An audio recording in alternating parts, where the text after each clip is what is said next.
آیت نمبر 280 ہے، وَإِنْ كَانَ ذُو عُسْرَةٍ، اور اگر وہ شخص تنگ دست ہو کہ جس کو تم نے قرضہ دیا ہے یا مالی سپورٹ کی ہے، فَنَظِرَةٌ، تو اس کو مہلت دو۔ نظر کا لفظ ہم نے کتنی مرتبہ قرآن پاک میں پڑھا ہے، جس کا مطلب دیکھنا بھی ہوتا ہے، اور اسی سے ہماری جو اردو زبان کا لفظ ہے انتظار کرنا، اور اسی کو مہلت دینے کے لیے بھی استعمال کیا جاتا ہے کہ اس تنگ دست کے لیے پھر خوب انتظار کرو، اس کو مہلت دو۔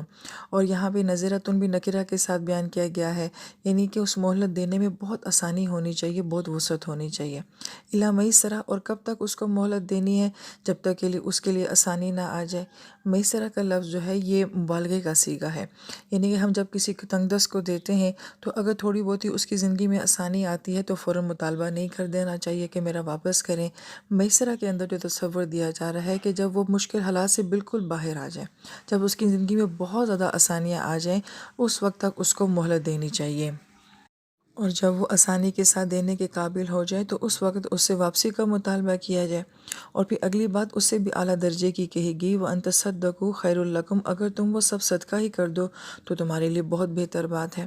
اور تصدق کا لفظ جو ہے یہ جمع کے ساتھ ہے، لکم میں بھی جمع کی ضمیر آئی ہے، کہ ایسا نہیں ہونا چاہیے کہ معاشرے میں چند لوگ ایسے ہوں جو اتنا ظرف رکھتے ہوں کہ کسی کو مہلت بھی دے دیں اور کسی کو معاف بھی کر دیں، بلکہ اکثریت کا مزاج ایسا ہی ہونا چاہیے۔ تم ایمان والے ہو، تم مسلمان ہو، تمہارے دل میں اتنی ہی وسعت ہونی چاہیے، اتنا ہی ظرف ہونا چاہیے کہ مشکل وقت میں کسی کی مدد کر بھی سکو، اور اگر تمہیں اللہ تعالیٰ استطاعت اور توفیق دے تو وہ سارا تم معاف بھی کر دو، صدقہ کر دو۔ ان کنتم تعلمون، اگر تم جانتے ہو۔ کیا جانتے ہو؟ مفسرین کرام فرماتے ہیں کہ اگر انسان یہ بات جان لے کہ اس طرح کسی کی زندگی میں آسانی کرنے سے اس کے لیے کتنی آسانیاں ہوتی ہیں، تو گویا کہ اس کے لیے یہ کام کرنا بہت آسان ہو جائے گا۔ تو ہمارے ذہن میں سوال آتا ہے کہ ہم کیسے جانیں؟ پھر ہم جاننا چاہتے ہیں تو نبی علیہ السلام نے اس معاملے میں کتنی زیادہ احادیث مبارکہ فرمائی ہیں، اور کتنے واقعات ایسے ہیں کہ جو دوسروں کے لیے آسانی کرے گا اللہ تعالیٰ اس کے لیے آسانی کریں گے، جو دوسروں کی تنگی دور کرے گا اللہ تعالیٰ اس کی دنیا اور آخرت کی تنگیوں کو دور کریں گے۔